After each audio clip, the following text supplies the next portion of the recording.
सभी साथियों को इसरार अजल का नमस्कार। साथियों, आज हम एक नया वीडियो लेकर आपके समक्ष उपस्थित हैं और इस वीडियो में आयुध अधिनियम 1959 यानी आर्म्स एक्ट 1959 के बारे में आपसे बातचीत कर रहे हैं। क्या है आयुध अधिनियम, क्या है आर्म्स एक्ट? हथियार अधिनियम, आयुध अधिनियम, आर्म्स एक्ट सब एक ही बातें हैं। ये एक्ट, ये कानून 1959 का है। कौन व्यक्ति लाइसेंस रखेगा, कौन व्यक्ति लाइसेंस नहीं रखेगा, किसको लाइसेंस दिया जाएगा, किसको लाइसेंस नहीं दिया जाएगा, लाइसेंस देने का काम कौन करेगा, लाइसेंस के तौर पर आप कौन कौन सी आर्म्स रख सकेंगे, कौन कौन से, उन सब का वर्णन इस वीडियो में हम कर रहे हैं साथियों। तो साथियों, सबसे पहले हम आर्म्स एक्ट की जो परिभाषा है उसको देखें साथियों। आर्म्स एक्ट की जो परिभाषा आर्म्स एक्ट 1959 में दी गई वो इस प्रकार है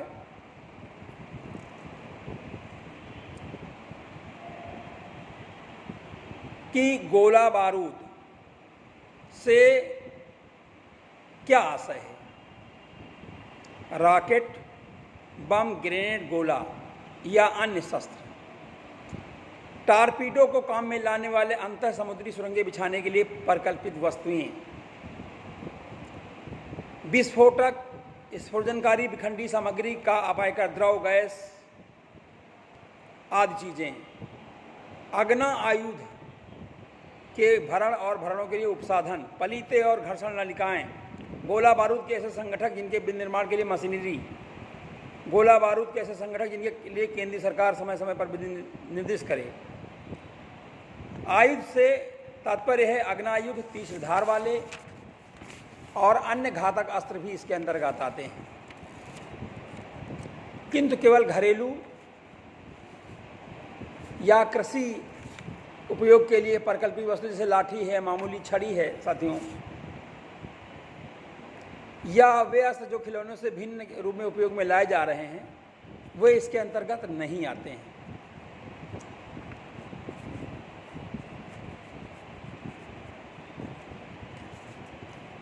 तोपे, हथगोले, राइट पिस्तौलों, किसी अपायग्रस्त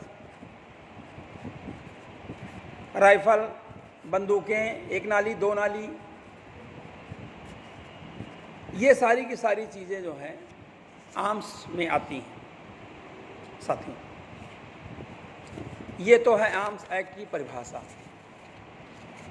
ये अध्याय 1 में आर्म्स एक्ट की परिभाषा दी गई। अध्याय 2 में आर्म्स एक्ट 1959 में दिया गया कि क्या क्या कर सकेंगे, क्या क्या नहीं कर सकेंगे। आयुधों यानी गोला बारूद का अर्जन, कब्जा, विनिर्माण, विक्रय और आयात निर्यात, परिवहन।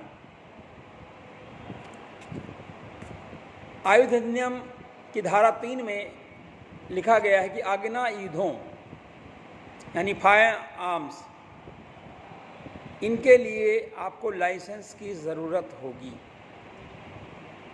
लाइसेंस के बगैर इनको आप फायर आर्म्स को नहीं रख सकेंगे, ऐसा सेक्शन 3 में लिखा हुआ है। आर्म्स एक्ट की धारा 1959 जो है आर्म्स एक्ट, उसकी धारा 3 में ऐसा लिखा हुआ कि लाइसेंस के बगैर आप कोई भी फायर आर्म्स नहीं रख सकेंगे।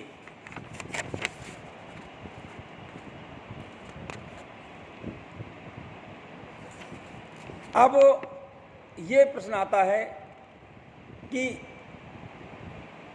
कोई व्यक्ति जिसके कब्जे में 3 से अधिक आग्नेयायुध हों,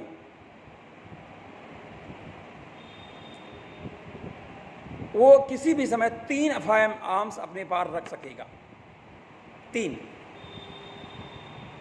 और शेष जो फायर आर्म्स हैं, हथियार हैं, ऐसे प्रारंभ के 90 दिन के भीतर निकटतम पुलिस थाने के भारतीय अधिकारी के पास जो है उसकी सूचना देगा। लेकिन जहां ऐसा व्यक्ति सेना का है, फौज का है, वो अपना जो शस्त्रागार यूनिट होती है वहाँ पर वो अपना उसको जमा करेगा।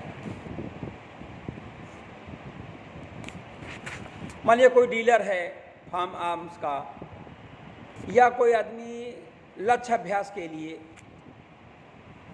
पॉइंट बोर राइफल या एयर राइफल का प्रयोग करता है, तो ये बातें उस पर लागू नहीं होंगी।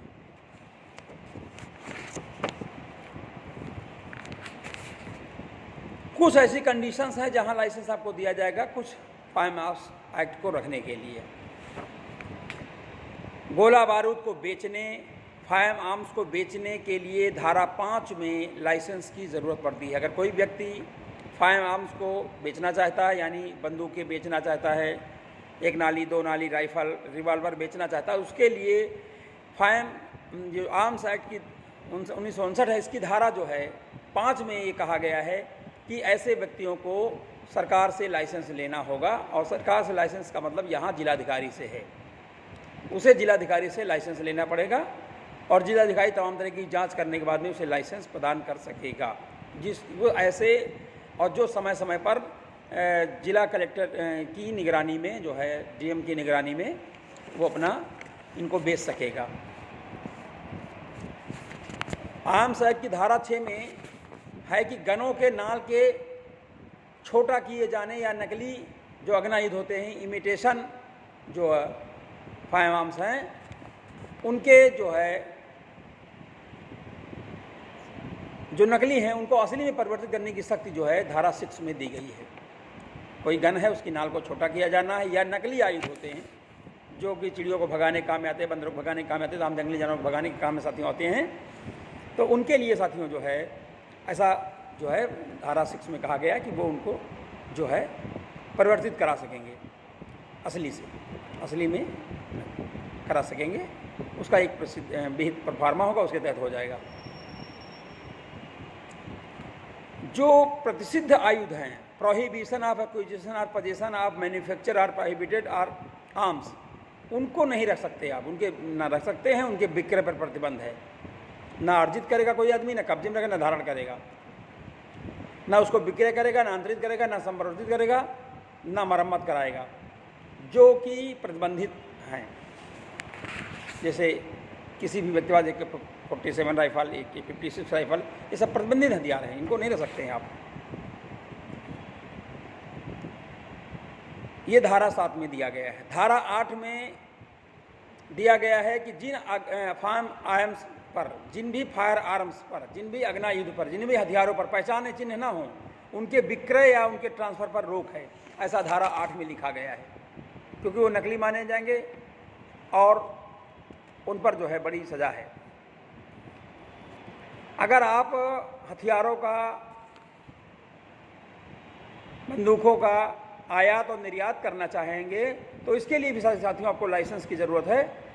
इसमें धारा 10 में फायर आर्म्स जो हमारा आर्म्स एक्ट है, हथियार आयुध अधिनियम है, इसकी धारा 10 में ये दिया गया है कि कोई भी व्यक्ति यदि आयुधों का आयात निर्यात करना चाहता है तो वो जो है धारा 10 के अंतर्गत लाइसेंस के लिए जो है अप्लाई करेगा।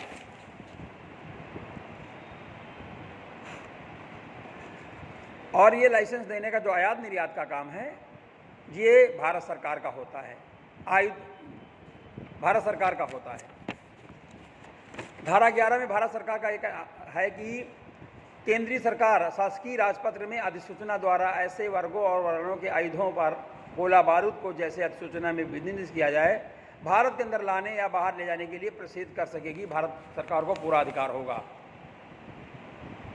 धारा 12 में आयुधों का परिवहन यानी लाने जाने में निर्बंधन की सख्ती के बारे में दिया गया है।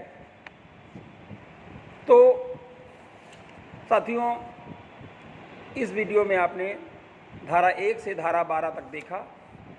आशा नहीं बल्कि पूर्ण विश्वास है कि जो जो हमारा आर्म्स एक्ट है 1959 यानी आयुध अधिनियम 1959 है, जो हमारा हथियार अधिनियम 1959 है, इसमें परिभाषा क्या कहती है और आयात निर्यात क्रय विक्रय के लिए किस धारा में क्या बात कही गई है, उस सबका वर्णन मैंने किया है।